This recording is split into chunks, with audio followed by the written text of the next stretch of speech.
Hi, this is the Social Jello with Angelo show. My name's Angelo. I'm a social scientist, surfer, martial artist, and a whole lot of other things. Coming to you live from Kasai City, Japan, the Social Jello with Angelo show. What's up, and welcome to Social Jello with Angelo podcast, Conversations with the Backlist. If you like what you see, subscribe and share with your friends. Today I'm here with Joseph Bautista Jr. I think I got that introduction through. This will be, was that right? Was that right? You're on. Spot on, brother. Spot on. Nice. So, another name not butchered. Put that in my list. So far, that's 5 episodes out of 100. So, you got room for growth. Yeah, I got time. Nothing but time. So, Joseph, real quick, if you don't mind introducing yourself, I know you're a Kajikembo guy. I know you're coming out of the Bay Area. What's a little bit of your background for anybody watching? Well, rewind first. I'm actually not out of the Bay Area anymore. I left San Francisco Bay Area roughly about 6 years ago, give or take, and I moved to Arizona. I now have a school in Chandler, Arizona, and that was, it took some manifestation of about 4 years, and about 3 of those years I was teaching on the side. It wasn't something I did as Monday through Friday, or that it was revolving around that. This is how I made my living, right? But so yes, I'm Joseph Bautista Jr., 4th degree Sifu under Professor Jeff Makaloloy and Senior Grandmaster. I'm sorry, not senior, Grandmaster Joseph Bautista Sr., and the grandson of Senior Grandmaster Imo Batista. And so the way these episodes work for anybody who's watching, I interview different martial artists from different backgrounds. The last episode I did was on capoeira. Now, I always say that's a great way to introduce. I am not the Kaji Kembo podcast. I do interview a lot of Kaji Kembo guys, and that's because I do Kaji Kembo. So obviously this is those are my people. So I interview a lot of them. Kaji Kembo is a martial art that comes from Hawaii. I'm being very specific on the wording of this because I did a whole hour, maybe 2-hour podcast, which is at the end of this episode. You can click on it.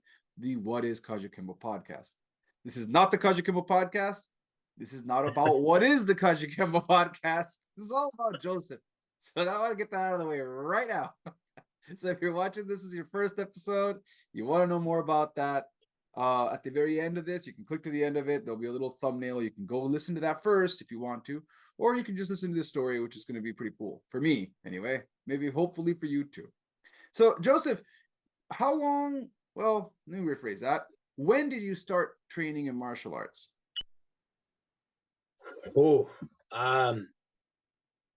I'm going to be very literal, and it was pretty much right out the womb.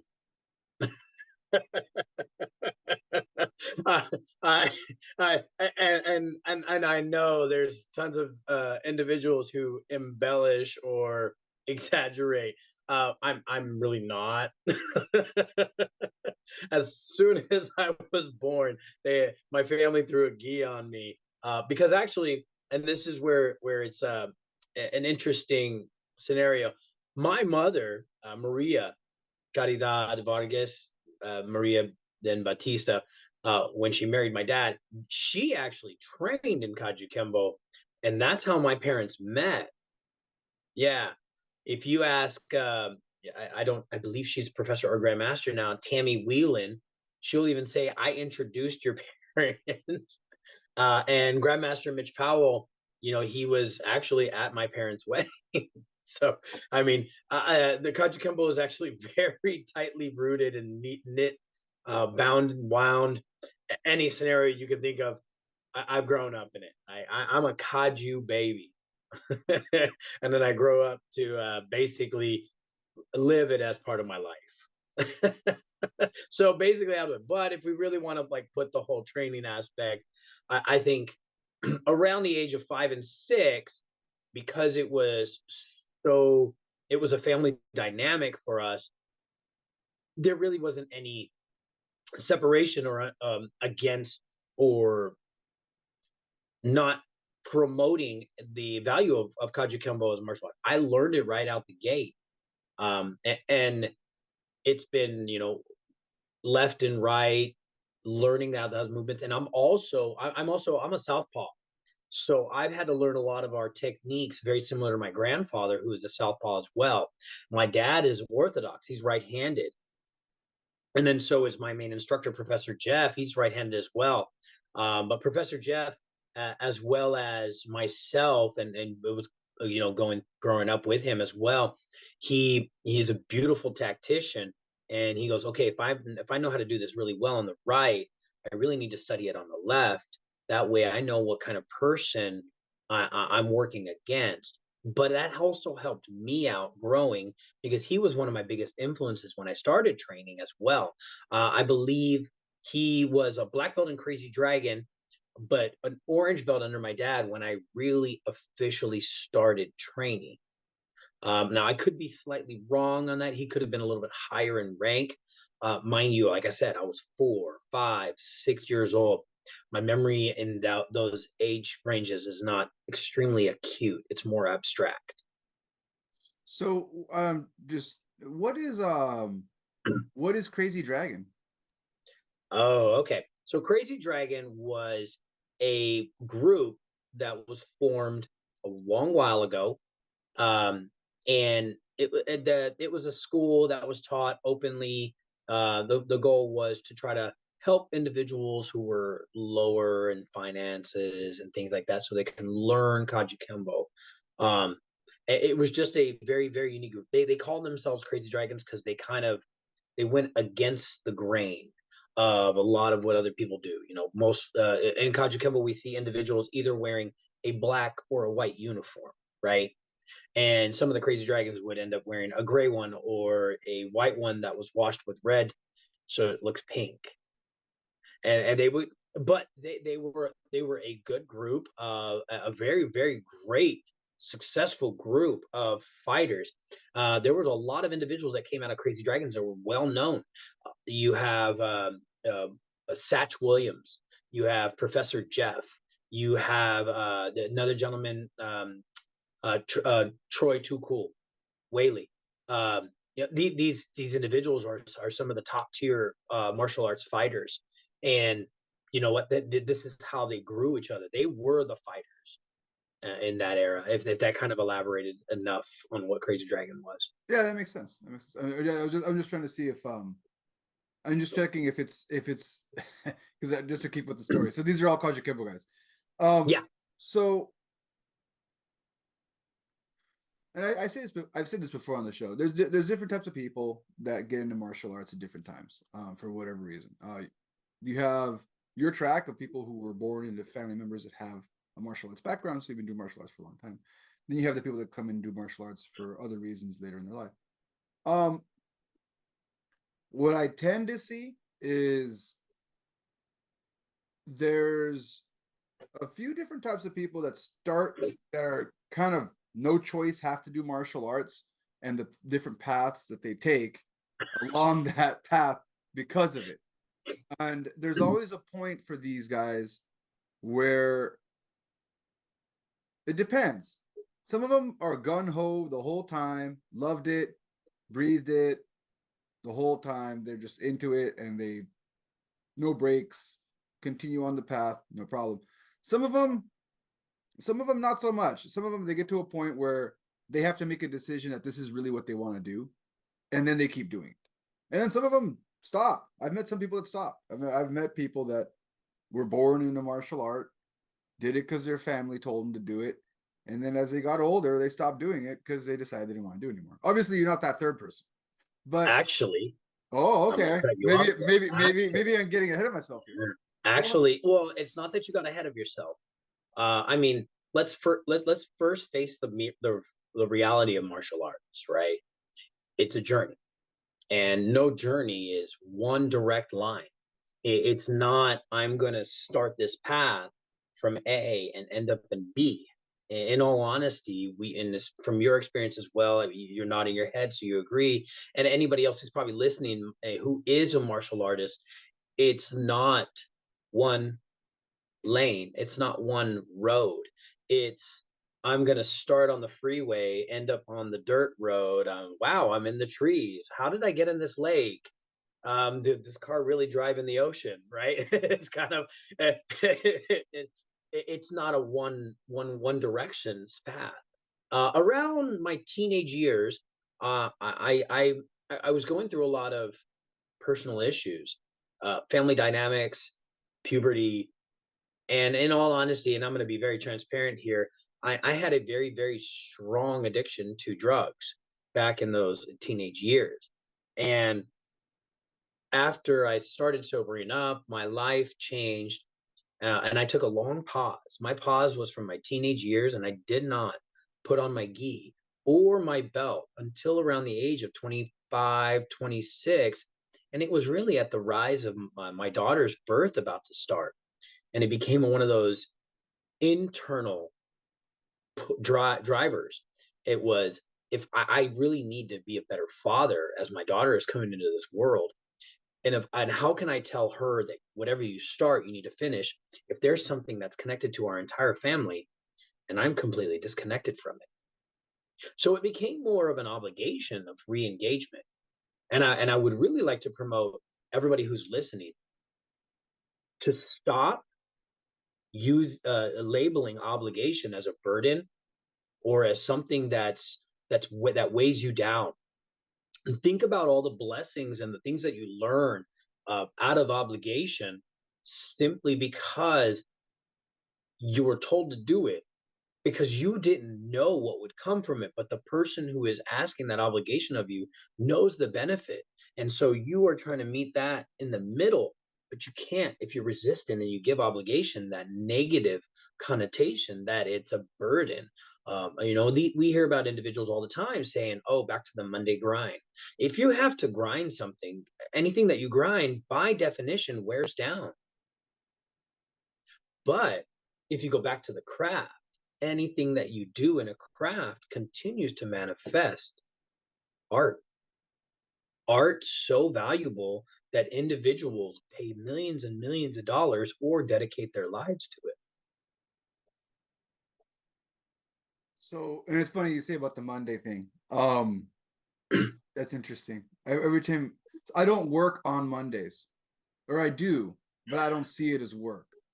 Right. My official work, because I have a lot of jobs. I do a lot of different stuff. I'm Renaissance man. yeah. Outside of podcasting and teaching martial arts, I would say my main career as I'm an English teacher. So on Mondays I do not teach English. On Tuesdays I do. But the feeling of Monday doesn't hit me on Tuesday. I've never had that. I had that feeling when I was very young, and I was grinding in a career that I was not happy with. So Right. it took a lot of self introspection to find that I wanted to do something else. And when I did find that, I no longer had that feeling about Mondays. And even then, there was other jobs that weren't the jobs that I wanted. So this wasn't really like, it could be easy to say, oh, this is because you found something that you love to do. I would say I found something I don't hate to do. I think that's a better description. I know some people love to do their job. That's awesome. I don't love my career, but I don't hate it. So I don't have that kind of negative feeling about it. And I was kind of in the same boat for a long time with Kaji Kembo. Nothing against Kaji Kembo, nothing against everybody that practices it either. But let's go backwards, rewind to the intro. My introduction. I'm a third generation martial artist. My father and my grandfather are huge contributors to our entire Kajukembo family in so many aspects. Now, as you're coming up as a teenager, you have these really two big shoes to fill, and you have these really large shadows that are overbearing on top of you. Those were very heavy weights for me growing up, and it made it really hard for me to appreciate the art of Kaji Kembo. Not because it wasn't a beautiful art. I mean, at the end of the day, I honestly, and anybody that you can disagree with me if you want, and that's totally fine. We can still get a beer later. But I believe Kajikembo is the best martial art for anybody and everybody in this entire world, and not out of superiority, but because it makes the individual well-rounded in experience and knowledge to dictate what their desired craft profession should be onward. If we really look at the best benefit of Kaji Kembo and superiority, it's not the effectiveness of the craft, because that's dependent on the individual, right? And at any given day, me and another person, it can be mine or it can be their day. We don't have that answer. But what I can say is the etiquettes, the obligations, the family, the growth, the development, and the multi-diverse craft that Kaji Kimbo is. That's where it's the best. Everybody should be doing Kaji Kimbo at one point in their life to a certain rank and degree, and then they decide what their craft is. It's not much different if we look at the regular education system and across the planet. In an education system, the entire growth of the student in the education system is to give them the basic comprehension of all factors that will equate to their life and how they can contribute to society. Then, when they finish their regular education, their general education, they go into the master, their specialty, their skill, their career. And that's why we have, and you've had some really great guys that have been near and dear to my heart. Ron Esteller, my godfather, I'm just going to reference him again. He is hands down one of the best individuals who's taught me how to use knives from his experience to me, with many different facets that it makes the most sense. I still to this day use his grappling and knife in play routine, for fun. My godfather taught me a lot of those great things. Eric Coleman, I think he's a professor now. Professor Eric Coleman, we know him as this beautifully tall and happy-go-lucky, gentle giant. Just don't cross paths with him. He inspired me to practice a little more on Muay Thai and some of my kickboxing striking, just because I'm like, you're a tall dude. How am I going to get anywhere near you, right?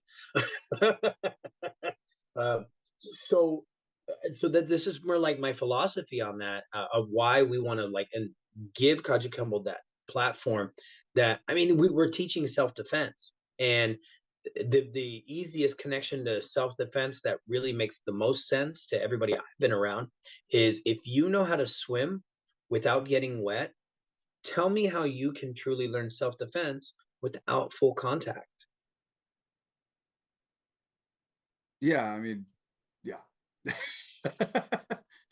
So there's here I have a few I wrote a few notes here real quick. Awesome. Notes are great. So when did you, well, there's a few things. There's a side note. So you were saying earlier, and I like what you said. You were saying that it's you're comparing it to kind of like general education at school. Because I've met people that did Kaji Kembo, left Kaji Kembo, and decided to do something like Bang Muay Thai, and they completely left Kaji Kembo, or they decided to do Brazilian Jiu Jitsu. Stephen Kesting, he's on our tree, and yeah, he's a Kaji Kembo guy, and he got to a certain rank in Kaji Kembo, and eventually decided to say that he wanted to specify in Brazilian Jiu Jitsu. Now, some people get upset about this kind of stuff, but the way I look at this is, and I interviewed Stephen Kesting. If you want to check out that podcast a long time ago, it was before video because it was a while back. But from what I gathered out of that interview is, and maybe Stephen Kesting will disagree with me, Kaji Kembo helped Stephen Kesting find Brazilian Jiu-Jitsu. Stephen Kesting came from a Kung Fu background, did not like what was happening at his Kung Fu school, felt some of it was a little bit of LARPing, as he put it, and then he got into Kaji Kembo, where he felt it was a little more real. It might not be the realest, most whatever, it might not be full contact MMA, depending on the Kaji Kembo you do. Sometimes it will, sometimes it won't be. But it was an upgrade from what he was doing before. And because of it, he ended up training under Philip Jelinas, who ended up at one point he had a Brazilian Jiu-Jitsu program going on, and in comes Hall of Famer, the GOAT, as some people would argue. Okay, here I can remember this guy's name. Okay, George St. Pierre. Or So GSP. yeah, GSP comes into his gym in Canada, and he got his purple belt through his Brazilian Jiu-Jitsu program. Right. And that same program is the one that Stephen Kesting was in. And eventually Stephen Kesting goes springboards from there and ends up under, I forgot. And I'm going to stop right there before I mess up the name. Because if Stephen Kesting does listen to this, he's like, oh, that's who I trained under. So I'm not going to say a name, but I am going to say that because of Kajukenbo, it springboarded him into the Brazilian Jiu-Jitsu world. And now he's really big in that world. Now, again, I am partial towards Kajukenbo, so I'm subjective. I'm not objective about this. But I can say that my experiences in Kajukenbo, for me, whether you're one of those people that at this point, for whatever reason, do or do not practice Kajukenbo, decide to do something else, it is a part of your life that helped you get to that one thing. It'll definitely give you a guidepost because it's such a great, and I'm going, oh shit, we're going to the what is Kajukenbo. Okay, we're going to try to avoid the what is Kajukenbo. But because of what you said, Well, it's we can approach. still be what is Kajukenbo as a perspective of ourselves. No, yeah. No, I know. I just, I know what this conversation can turn into, and I want to go back to the question I have about your journey. So I'm gonna try to wrap this up in like 5 seconds. So it's like because of its general approach to martial arts and not closing off or snipping off other pathways to go. A lot of people that do Kajukenbo do end up jumping into something else.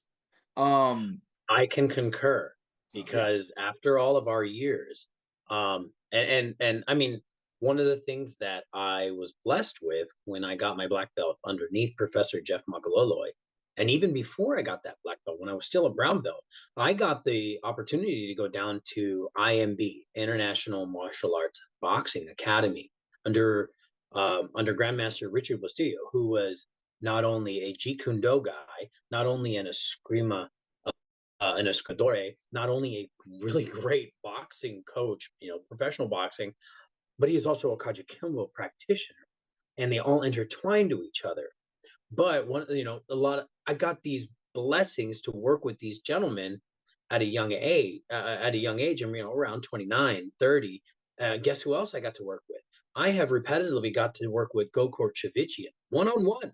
I'm not talking about this large setting. I'm talking about one-on-one, very intimate setting, things that people are willing to pay thousands and thousands of dollars for. And I got these opportunities, and let alone Dan Inosanto. And by the way, his slow is our fast.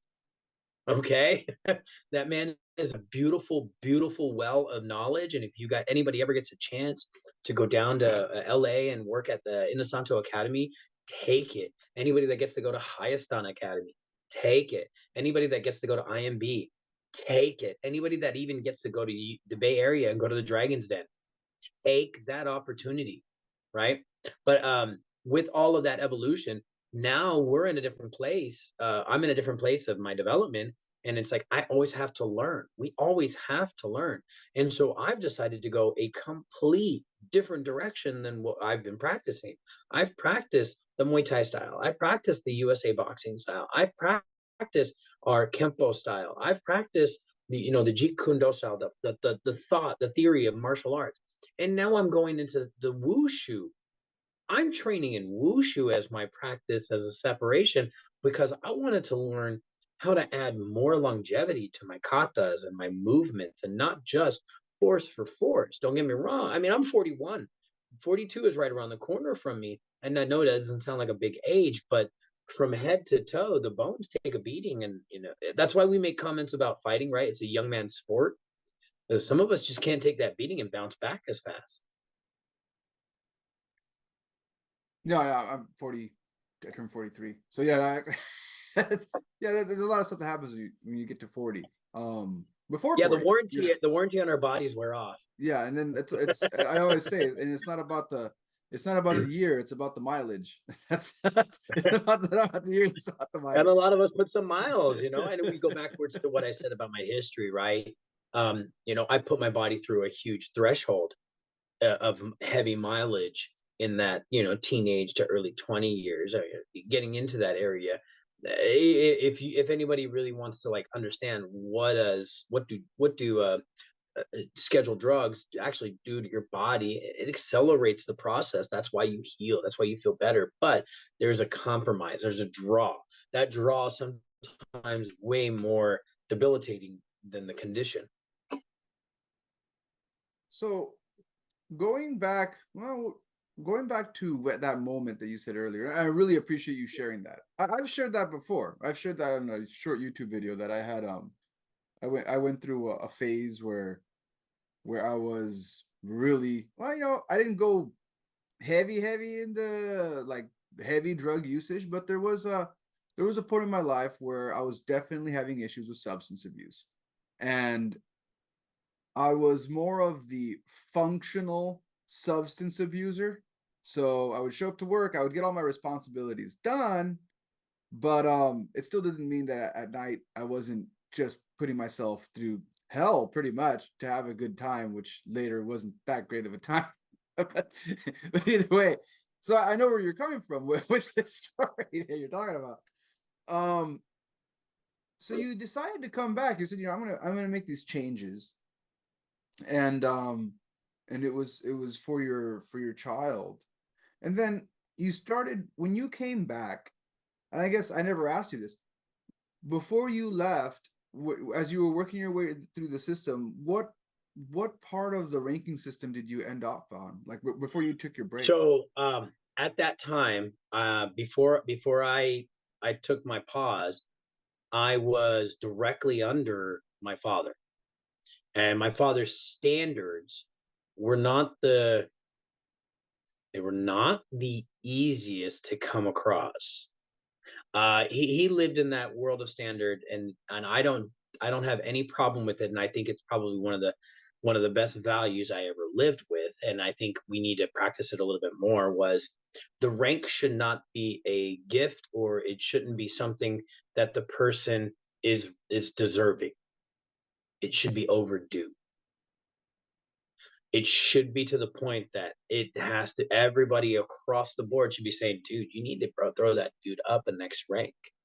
And it was a matter of my dad is a perfectionist. My dad is a tactician. My dad is a historian, and all of those combined make the factor of developing my rank. The value of that rank was more than what the belt color was, if that makes any more sense. And so I was a green belt underneath my father. I really wasn't that far from the black, right? Brown and black was next. And very, very few people can honestly say they've got a black belt from my father. It's just not something that happens often. That's not how he runs. His teaching philosophy is very, very concise, and it's borderline perfectionism. That's a blessing and a curse. But you see the individuals who have grown underneath him, they're a different caliber. They are a different caliber. I'm part of it, not fully. Professor Jeff is a great caliber of an individual directly underneath my father. His younger brother, Sigong Jonathan Makaloloy, he spent a large portion of his training development underneath my father before going to and finalizing the next phase with Professor Jeff. But we go back into your question, right? What rank? I was a green belt. And then when I came back, my instructor, Professor Jeff, and my father and we established what would be the best course of action. Professor Jeff had the best example. He said the best thing to do is to start from the beginning. But because you are a green belt in Kaji Kembo underneath Grandmaster Joseph, he was professor at the time, your rank is honored, but you still need to start from the beginning to start it all over, to guarantee that your rank and your knowledge and your acumen are in alignment. And I've done that with a few other students that have come to my school too. I think we need to follow protocol still. Anybody who is training with somebody else and then comes to me, I need to make a call. hey, I got this student with me. They're working.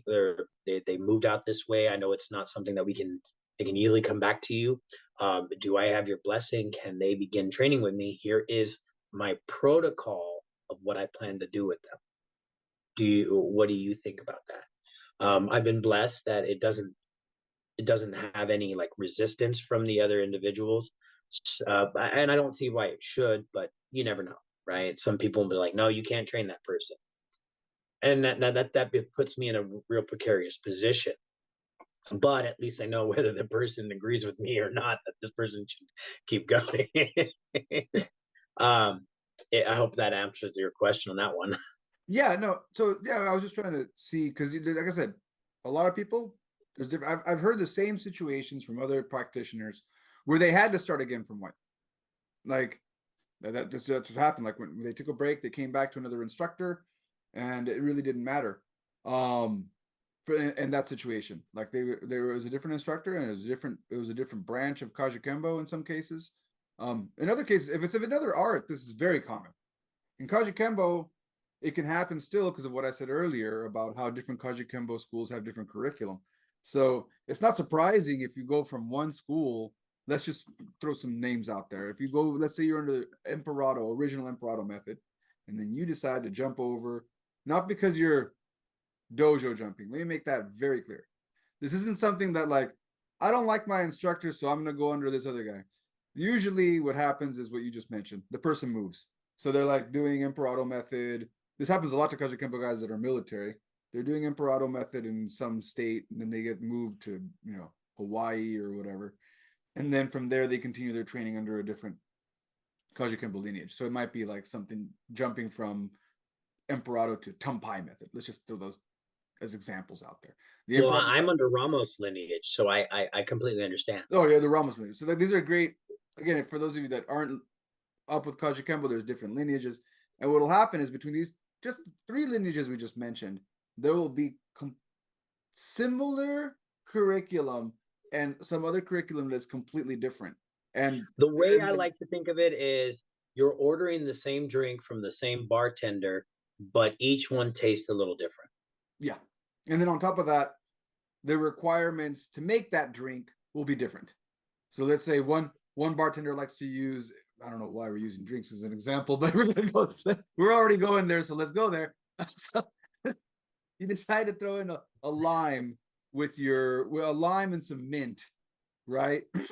With only an eighth of rum and some Coca-Cola, and you're calling that a mojito. Or let's say you're gonna change it. You're gonna say, I don't want the lime. I just want some Coke. I just want it straight, just a little bit of Coke and a little bit of rum. Or I want half. This will dramatically change the taste of your drink, and it'll also dramatically change the way you approach your martial art. But it's still the same drink. It's still the same drink. So like, what happens here in this situation is some people do choose to start the student again at white, and it happens, and people are okay with this. Well, some are, some aren't, but that'll happen. So I was just trying to see in your journey how that happened. So you did, if I understood you correctly, you ended up coming back under Jeff Muckle. Oh boy, last name, please. Makaloloy. Nice. There it is. His son is actually fighting his 7th professional boxing match tonight. Nice. I wish him the best.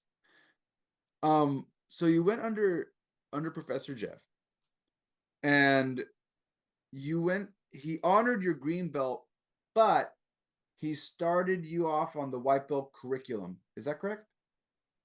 Yeah, white to white. Well, basically the adult curriculum, white Yeah. to purple, etc., etc. Yeah. So he started teaching you the white belt curriculum. And here's another thing that happens. You said you left when you were like 15, 16. You came back when you were like 26. Is that right? There's like a 10-year gap, 11-year gap there. Yes. And here's another thing that happens that's this happens in Brazilian Jiu-Jitsu too, by the way. And this happens in MMA as well, like MMA gyms. Um, MMA gyms don't have ranking systems. It's another podcast that I've done. Check it out. I'm not gonna put a thing. Just please go through the playlists. I talk about this a lot with Chuck Liddell's coach, John Hackelman. We talk a lot about what happens with MMA gyms and no belt systems and how that works. But let's just take an MMA gym as an example. If you leave an MMA gym for 10 years, you come back 10 years later, whatever you were training some parts will be, you'll still have the grappling and the striking and the mitt training, but your defenses and your strategies are going to be completely different. Because if you're an MMA practitioner or an MMA fan, let's say you're just watching this podcast because you're an MMA fan, you're not actually a martial artist, which happens quite a bit lately with YouTube. You know that the UFC has drastically changed in 10 years, and the fighters, right? The kind of people we see when we think about fighters like Anderson Silva, and we think now with the new fighters that are coming up, like Izzy Adesanya, like we can say they're a little bit similar, but at the same time, some of the things that they're doing now in the UFC, these young fighters are doing some stuff that we never thought would be possible. Like I've seen guys doing backflips, like they're doing stuff that were not being done 10 years ago. So in Kajukenbo, it's very similar. Like your school will have the core curriculum, it'll have its thing, but because we're always being pushed to evolve, in 10 years, there's going to be some things that are going to change. And then if you change instructors on top of that, on top of the fact that there's a different instructor and those 10 years went by, yeah. So a lot of stuff can happen in that time period. So you went in there, you got there, they honored your green. Eventually you got to the green belt level. What was your black belt test like? Obviously, I was going to ask you another question, but you kind of already answered it. I was going to say, when did you make Kajukenbo your own? And I want to say, if I'm wrong, please answer it. And after I'm done saying this, but it sounds like it's when you made Kajukenbo your own is when you made that decision. You said, I'm coming back. I'm putting this old life behind me. I want to be a better person for my daughter, and I'm going to start again. And it sounds, if I'm not mistaken, like that's when you kind of made that decision. I'm going to make Kajukenbo mine. Like, is that right? Exactly, that's the point. Yeah. You can trail it back to your original statement that you have some people who come into the world where they're either by choice or by birthright, and we reached that precipice where my birthright it just wasn't sufficing. I had these weird life explorations that were conflicting with that as well. Drugs were part of it. Um, Puberty, going through high school, new life changes. That's why any of the young individuals who do manifest from the beginning of their journey at that age, 6, 7, 8, whatever, all the way up to the early double digits, and they grow to become a black belt through their teen years and become a black belt at 18. That's a huge endeavor. That's a huge endeavor. That means they went through high school, puberty, whether they're boys or girls, multiple relationship, trying to understanding that life, obligations of school, right? Family obligations. And then on top of that, now we're adding this martial art, right? These are like 7 things, and you only got 7 days in a week. You do Kajukenbo twice a week. Great. You got high school 5 of those days. Great. You got family every day. So it's very understanding when we see these individuals why some of them drop out around that teen years. But yeah, it was night and day. It was very different from the craft that my father taught me to the craft that had manifested in 10 years of Kajukenbo. And it was really leaning into what Sijo promoted for a lot of us, that it needs to change. It has to evolve. And if it doesn't evolve, it's no longer relevant. And if it's not relevant, it's not self-defense. And this can, to me, this is just my opinion. And if anybody wants to refute it, I'm always down for a healthy dialogue for that kind of stuff. So, I'm not refuting. Like, I'm not refuting you. I don't argue with my guests. So like, I might tell you what I think, but that's about it. And again, like, yeah, it should always be grounded in self-defense. It should always be grounded in a realistic application of self-defense. As In my realistic opinion, as possible, in my opinion. right? So you I did nail that. So you were I was correct in that assumption earlier about making Kajukenbo your own. When you came forward as you move forward and the time came for that black belt test, what was going on? Like what were you thinking? What were you going through, and how did that test turn out for you? Wow. Emotions up the wazoo. That's the first part. For the fact that what it was, right? Um, it was um my instructor has always been my big brother, and that is not a nomiker, or it's he's literally been there since the day I was born. He has been my big brother. When I've ever needed him, he's been there. He has had my back from left and right, and my to get to get a hug from him the day that I had earned my black belt, there was no control of the emotions. That was one. My grandfather, he whipped me with his belt, not mine.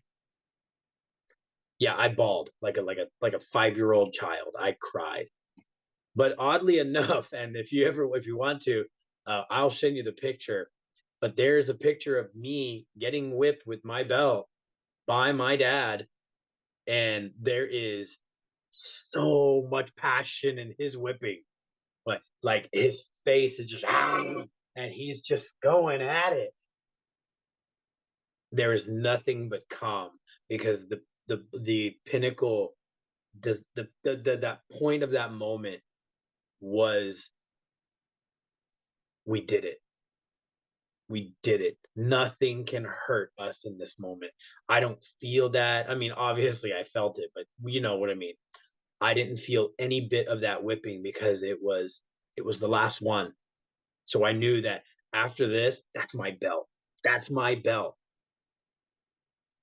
But the test, if anybody has ever gotten a chance and is wanting to get a curiosity of what it takes to be a black belt at the Dragon's Den, and or any annex of the Dragon's Den, it's not a it's a very structured system that Professor Jeff has emulated, and as an annex, or a daughter school to the Dragon's Den, my school, we practice those same philosophies and ideologies.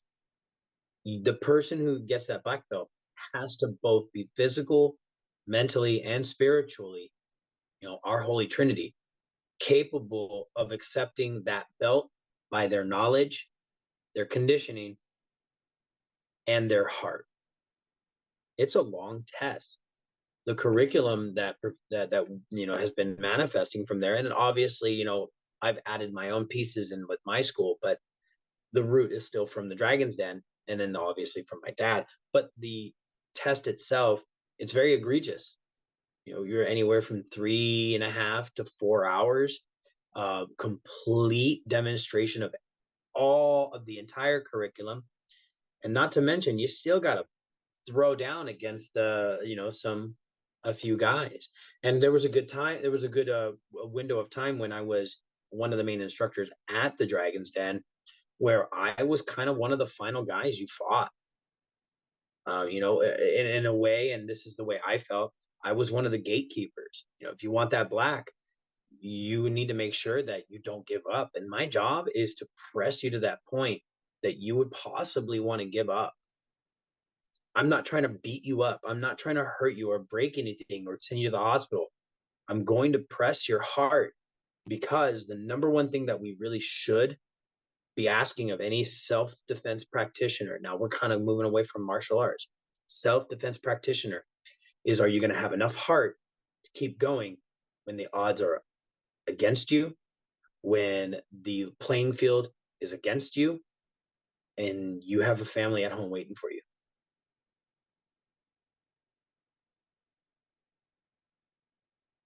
So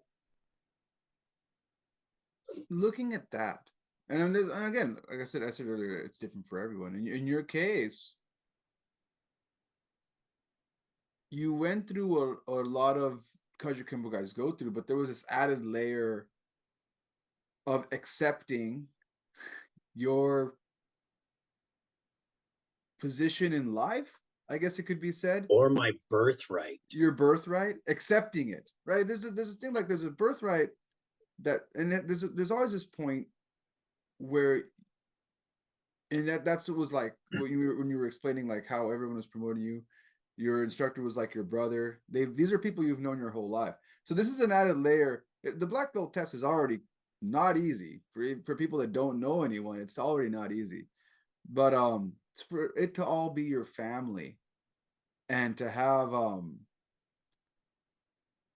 yeah, expectation. You know, the expectation. It's a big moment, right? So you got through that, and and we're getting close to the wrap up here. But what I want to thank you for before we get to that wrap up is being very candid about your teenage years. I've because I've been through that, and I've said it before, and I always tell people that, and I've had guests that have had similar experiences, but they don't want to talk about it because of, you know, they have a new life now, and they feel like reflecting on that would not be something they want to do, which I respect. But we're not the only ones. So it'd be really easy for us to throw out, and this is why I think it's so. Normally it's for the wrap up. I don't do what I'm about to do right here, but I'm gonna do it anyway. Um, it'd be very easy to make it look like we are fucking invincible, and that we led these perfect lives, and we did martial arts, and oh, you know, the stereotype of martial arts is integrity and honor and all this other stuff, right? And so therefore, if you do martial arts, you must be this really honorable person that never made any mistakes. It'd be very easy to fall into this trap. And it'd be very easy to sell you this and tell you that if you do martial arts, you're not going to make mistakes. And that would be I'm sorry, I don't know if you're going to agree. I'm going to say this. That'd be a fucking lie. It's a huge lie. Because I mean, and the whole point of honor and integrity. I mean, let's rewind. And I'm sorry, we're going to go back into what is Kajukenbo, but let's just say it. Our founders were the bad guys. They were the bullies. They said, hey, we can break people's arms. Let's go see if it works. But when we look at them in their foreshadowing of all of that manifestation, they learn from their mistakes. And in all honesty, integrity, honor, discipline, accountability, respect, those are done out of practice. They're not something that's instilled in a person. They're not something, honestly, let's just 100% throw it out there. This is probably gonna horribly ruin any of those McDojos out there. You cannot teach discipline. You cannot teach accountability. You cannot teach honor, and you cannot teach integrity. But you can create the environments that those life traits can flourish or begin to nurture to become the flower. That is what we do as martial artists and martial arts instructors, is we create the environments as closely as possible, right, for those individuals to have an understanding of what those values feel like, because those are not inherent traits. If they were, we would never need martial arts. And this goes with you know, I was watching the George Foreman movie. Great movie. Hey, movie. You haven't seen it? That's on my queue. Oh my gosh. So I don't want to spoil the movie for anyone, but there was a point in George Foreman's life where a young man asked him to train him, and George Foreman retired from boxing and decided to become a preacher. And he retired from boxing because he felt it was a violent life that he led, and he wanted to change as a person. And he changed. He found this change, this really great positive change in his life. I'm not a very religious person, but I respect that. And he started preaching, And while preaching, he got approached by this young man asking him to train him in boxing. Not him. His one of his family members asked him, and he said, just find God. That's what you need. You don't need boxing. You need God.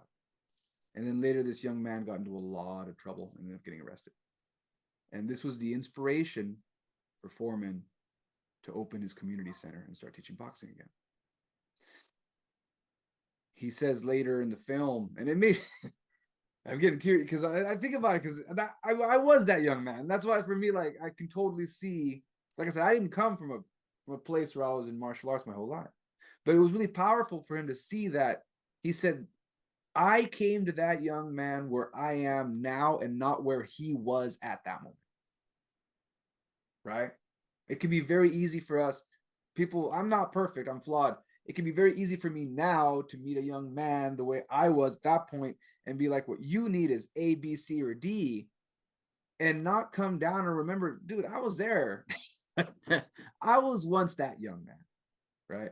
So it can be, it's a great, I think it's awesome that you said it, because I really hope anybody who's watching right now who might be going through whatever, maybe they're watching this podcast and they're sitting on YouTube and they're on that break, or they're on that path that seems like there's no way back, there's no redemption, there's no way to your old life. And there might not be a way back to your old life, but it doesn't mean that you're shut out to a new one. And I think that's why it's really great that you shared that. And it gave me the opportunity to share the same. I've said it before and I'll say it again. Like, I had a very similar experience. And it doesn't mean who you are, especially between the ages of, oh boy, psychologically. And I study psychology. That's what I ended up getting into. Between the ages of, the double digits, like you said, from 12 to 25.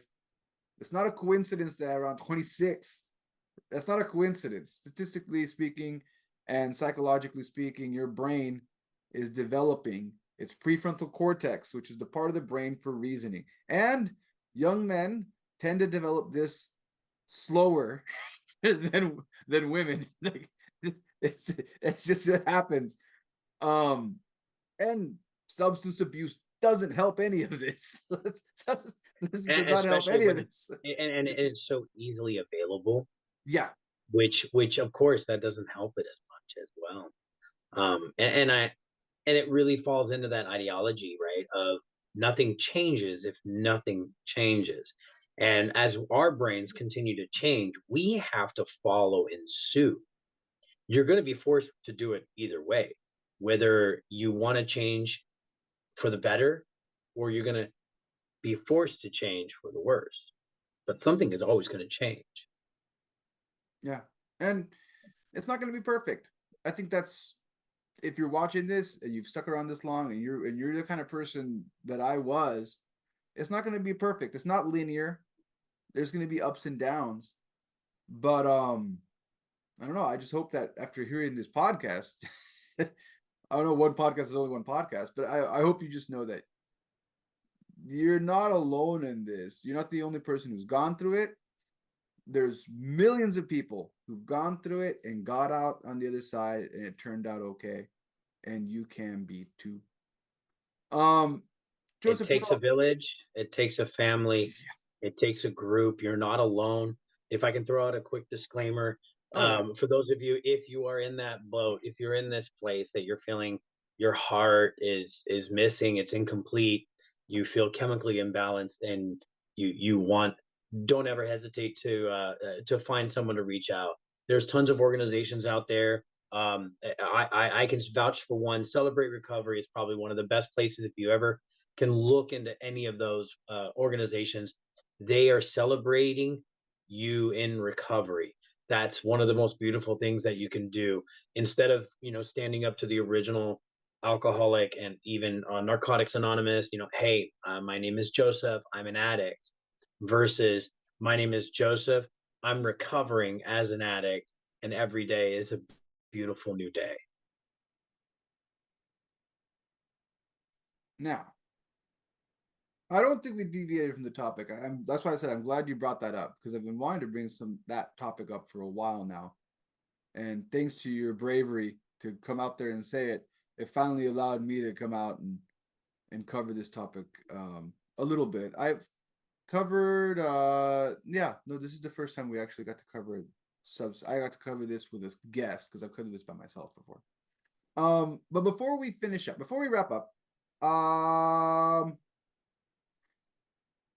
you kind of already answered the question I was gonna ask, because I always like to ask the last question for the wrap up. So what we're gonna do for your wrap up is, okay, yeah, because you know a lot of folks, and I know you're gonna probably want to do this anyway. So who do you want to make a shout out to, and who do you want to thank, and all that stuff, and at the very end, please tell us about the program you have now and where people can contact you. 3 big shout outs. First, one big shout out to my mom. Without her and her passion of the individual that she is, and meeting my dad, and I wouldn't be talking to any of you guys right now. Second one, and actually my 3 shout outs are for individuals that are no longer on this plane. Second shout out is to my boy Sifu Nico. Love him, always will. One of the best men I've ever had in my life, as a friend, as a fellow instructor, as a fellow kaju. At the end of the day, he was just a damn good human being. And lastly, this is of a recent condition. The Dragon's Den itself, and the community of the martial arts, we lost a really dear friend of ours named Cruz Steve Delferio. He was a Muay Thai, a very, very well accomplished Muay Thai fighter. He trained with Grandmaster Ted Sotelo directly. Grandmaster Ted Sotelo was one of his cornermen, ringmen, and he passed away. And just big shout out to those 3 individuals that have been super critical in my life that are no longer here. A big shout out to my dad and my grandfather for bringing the tradition on, and my big brother, my kuya, Professor Jeff Makaloloy, for helping be an integral part of me carrying on some places that I felt. He's been my biggest confidant. There's been a lot of times that I'm like, I don't want to deal with this shit, and he would just talk to me, not telling me what to do, not telling me what I need to do, just talk to me. And where can people find your gym and your program? And what's the best way to contact you? So we're located in Chandler, Arizona. If you guys are anywhere near Chandler, Arizona, and if any of you are California natives, and you are in Scottsdale, Phoenix, we are still closer than any freeway in California. We're located in Chandler on Pecos and McQueen at 950 East Pecos Road. If you guys want to check us out online, we are at www.mmachandler.com. All right. And just to save me some time, because I don't, like I told you earlier off camera, www. One more time? mmachandler.com. Okay. So here it is. We'll do this together. Here. There you go. All right. MMA. Here we go. Here we go. I better not find any porn. I'll have to take it off You YouTube if it goes. There we go. It better, And I was blessed enough. I'm glad I didn't misspell that into somewhere weird. What I love about this website is actually that picture right there. That is actually me and my dad. Oh, that's awesome. So that's you right there, and there's your dad right there. Cool. Yeah. So for those of you watching, for those of you listening, it's MMA Chandler CHANDLER.com. And then for those of you watching, you saw it. As long as you spell it right, it takes you straight to the website. I took a risk. I took a huge risk there. I mean, usually MMA and Chandler is the one that would probably get me in trouble. But so yeah, there it is. And luckily, I don't have to pull us off YouTube because of my mistakes. Now, hey, brother, thank you so much for coming out and being on the show, sharing your story. For those of you watching, this is the Social Jello with Angelo podcast. I try to release at least one of these a month. Sometimes I release more. Please don't expect more, because I usually tell you that I will release one a month. Make sure to check out Sifu. Is it Sifu? Yes. Okay. Make sure to check out Sifu Joseph's program if you have a chance. If you're a Kajukenbo practitioner, I encourage you to visit other Kajukenbo practitioners. I live all the way in Japan. Whenever I go back to California, I try to visit as many schools as I can. They are very. Well, I'm gonna have to make a trip out to Japan. You're more than welcome to. John Hoylo School is about 2 hours from my place, so yeah. It's on the docket. I want to make my way out there. Yeah, it's open too, so yeah, there was weird stuff happened in 2022, but it's all past that now, so yeah, come on down. All right, y'all. Catch you next time. Oos.